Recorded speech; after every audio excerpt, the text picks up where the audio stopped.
community as well. It talks about how we are all individual, but how we are all fighting to get to the same place in life. So you see three very different works. Ailey II is as you know, is the second company to the Alvin Ailey American Dance Theater.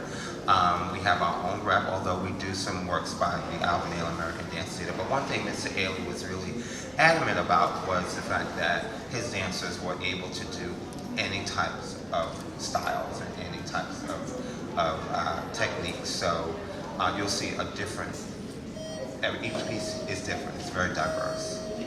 So can you talk a little bit about the company and the dancers, the ages, how they train, the history of the company, which is actually a lot older than most of us thought. Yeah. And would you mind sharing some of that?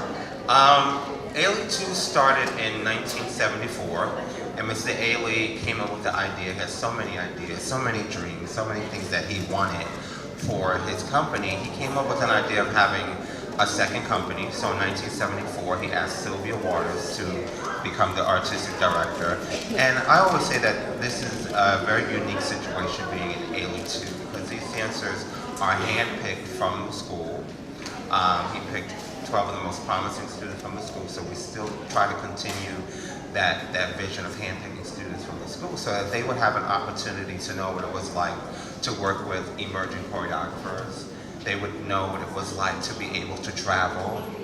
They would know what it was like to be able to perform, because students are just taking 15 classes a week, you know, for years and years and years, and he wanted them to have an opportunity to know what it was like to be in a working environment and be able to perform and use all of use all your training to be able to form. And Ailey II will be celebrating 45 years next year. And the dancers, yeah, that's a nice little milestone for Ailey II, because it really started out as a training company. It started out as a workshop company, and because of Sylvia Waters and people like Alvin Ailey and Judith Jamison, and now Robert Battle, who's the artistic director of Ailey II, the Alvin Ailey American Dance Theater, support Ailey II so well, and it has really gained its own popularity. Has gained its own identity. These dancers, the age range is 20, sometimes 21 to about 24. They're young, so they're at that point in their lives where they're not quite students, but they're really reaching and getting closer to the professional world.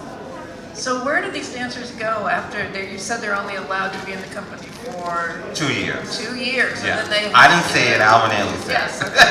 Mr. Ailey said. So, and then after that 2 years. Yeah, after that 2 years, I guess he felt 2 years was a good enough time so that they could get their feet wet. A lot of dancers stay a year and then they go off and dance with the Alvin Ailey American Dance Theater. A lot of our dancers have gone off to Broadway.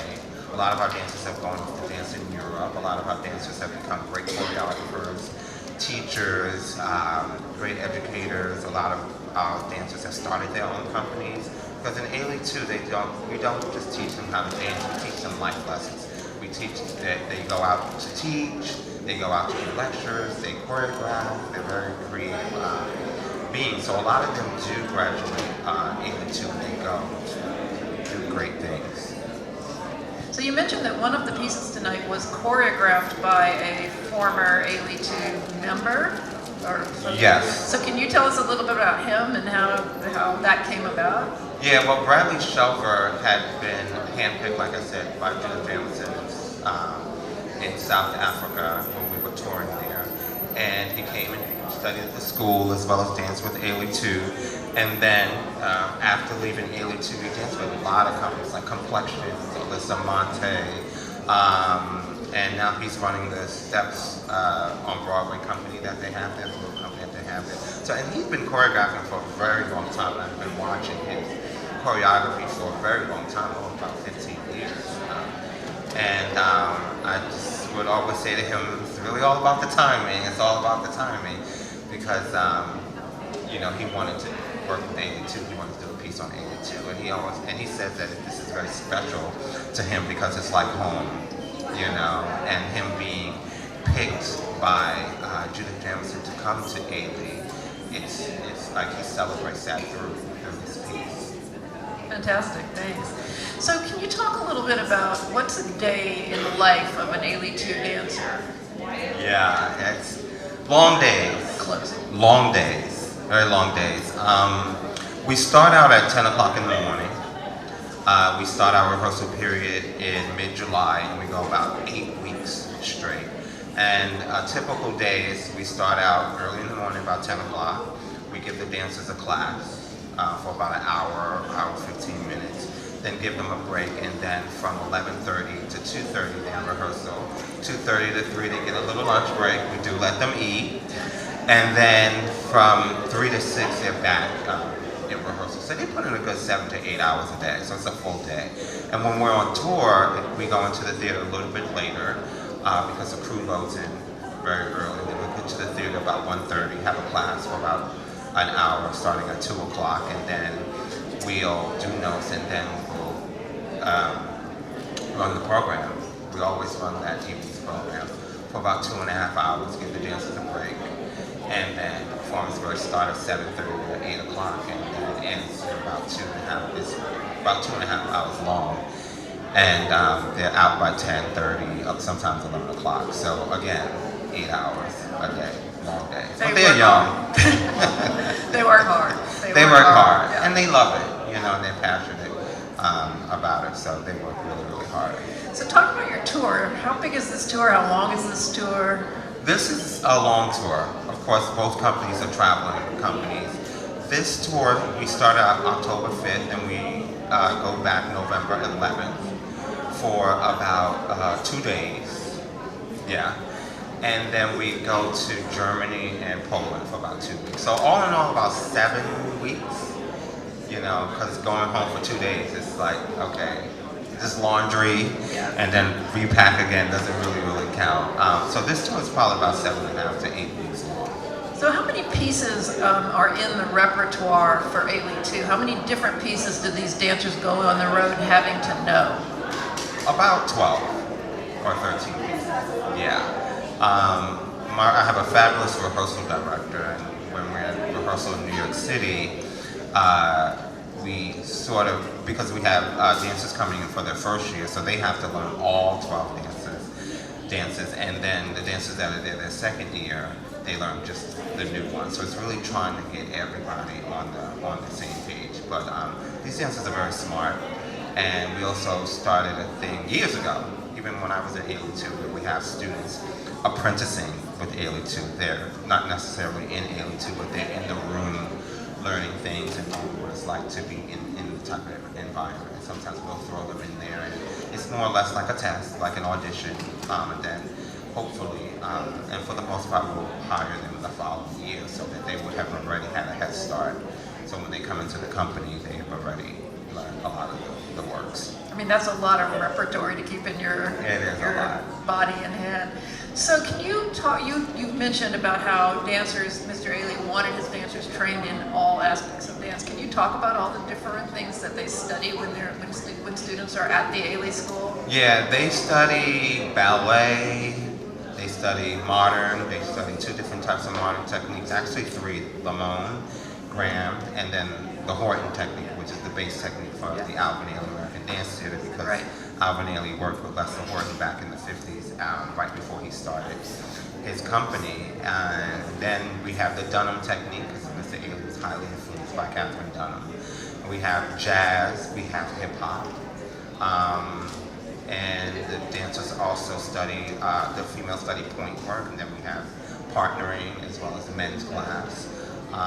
And those are the techniques that we basically teach on the program at Ailey for the professional and the junior division. We also have an open enrollment program called the Ailey Extension, real classes for real people, and you have to be 16 years old. You don't have to be a professional dancer. If you're ever in New York and you want to come and have fun, you want to do it for recreation, you want to come and get that Ailey spirit, we have open classes. You can just come in the door, don't have to audition, pay for a class, and take that class. And that program has yoga and Pilates, they have Zumba, and they have salsa, and they have ballroom, and they They have tons of different types of. So let's just all plan to go to New York and make fools of ourselves and taking an Ailey class. So you skipped around in your story quite a bit. I'm sorry to come back to you, but it's so interesting. You don't go from 9 years old to then dancing it. So can you fill in the blanks a little bit, and then I'll let you off the hook. But your story is so interesting, Roy. I just want you to share it.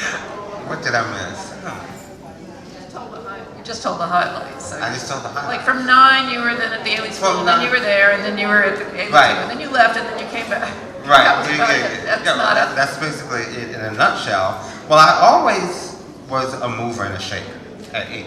Since I was young, I come from a large family. I always played music and danced around in the house, but I always had, I always was moving. I couldn't keep still. So when this opportunity came, when Mr. Ailey came to my elementary school and auditioned us, and it was magical, having this man come in, not really knowing who he was, but he really definitely served as a father figure, served as a role model and a mentor. And then I got invited into the school, and then I think I worked with him about 14, 15 years old, like really worked with him sort of like a workshop setting. And all I can remember him saying was that, all I remember him saying is that you're human beings first. You know what I mean? Dance is really all about humanity. And yes, it's about the steps, and yes, it's about the story, but what is it that you can bring to what it is that you're doing? Because he created such works that were so profound and so theatrical that he wanted all his dancers to not only be dancers, but to be actors as well. And at 14, 15, you really don't get it. You really don't understand human beings. No, but I'm a dancer. And then as I got older, and then, dancing Ailey II, really started to begin to understand what he meant.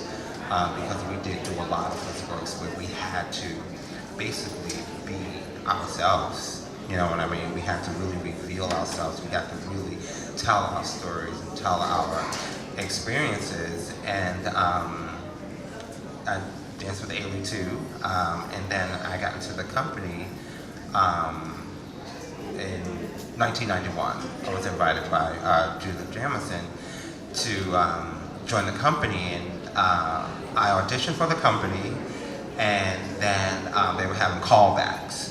And the day of the audition, they were having callbacks the next day. So the day of the audition, there was a performance that was taking place, and there was a group of dancers who were in another facility that was supposed to be in this performance at Ailey, and the show was starting. So Ms. Jamison looked at me and she was like, "Do you have anything that you could do? Can you dance?" And I said, "Sure, of course. You don't say no to Judith Jamison. You don't know what you're gonna do. You don't know what's going on." So I danced I Want to Be Ready from Revelations.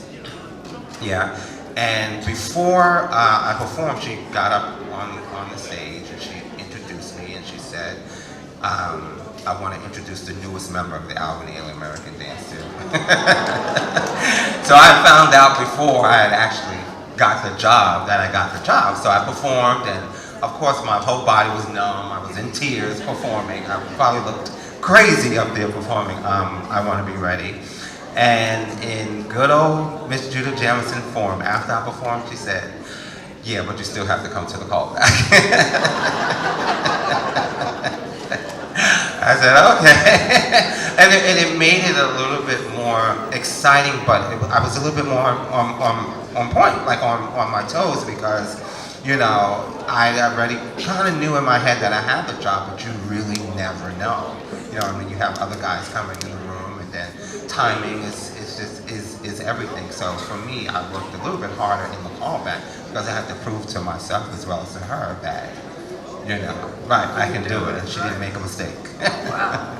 Well, I will say I've been able to watch these students, these dancers in our student shows, because school shows is a big part of why we bring Ailey to the Rialto, and we've had maybe 1,000 or more students in here in the last couple of days who are just amazed by what these dancers are able to do, I think you're in for an incredible treat, because all of that training and what you talked about, these dancers are able to bring themselves in a way that you don't see in other companies. So it's an authentic performance. I mean, you really relate to them, they relate to their audience in an amazing way. Yeah, and that's the thing. That's what Alvin Ailey was about, and that's why the legacy is so rich, and that's why the vision is just so profound, and that's why the company is celebrating 60 years this year.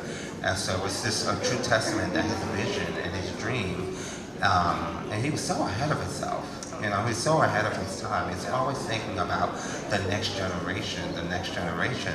I was watching a documentary, and he was on it talking about he wanted a company with 60 dancers. This was back in like 1983, and he wanted a second company. He wanted his company to travel all over the world. He wanted to bring in choreographers, and here we are today, years later, and it's really, really happening. And it's all because of you. He believed that the dance came from the people, and it should always be given back to the people. And he always wanted people to come to the theater and really enjoy themselves, you know, and not look at it as a typical dance concert.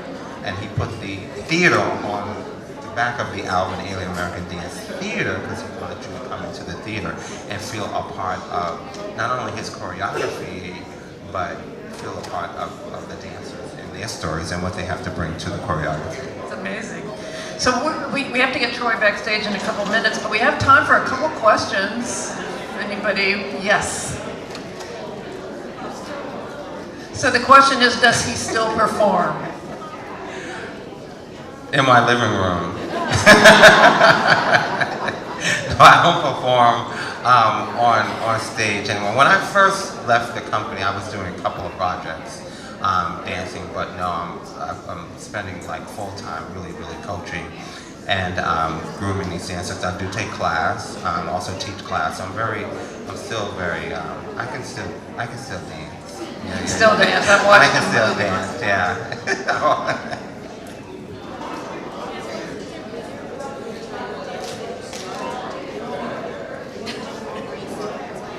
So the question is there a particular type of dance Troy started doing when he was younger, or did he embrace all types of dance? Well, I sort of grew up in the hip hop era, I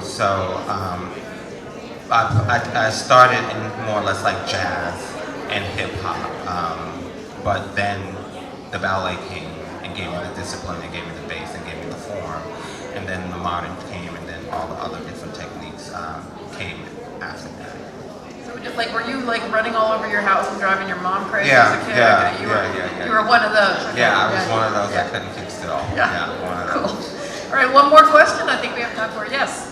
Where did you get those shoes? The question is, where did he get his shoes? Stick here, show me your foot. They're awesome. Thank you. I got them from a friend of mine who's a stylist. Yeah. I'll give you his Instagram. I'll give you his Instagram. You look good in those movies. So thank you all for listening to the talk, and thank you for being here, and you are in for an incredible evening, and thank you, Troy, for all you do for Thank you. fans Thank in the you world. very much.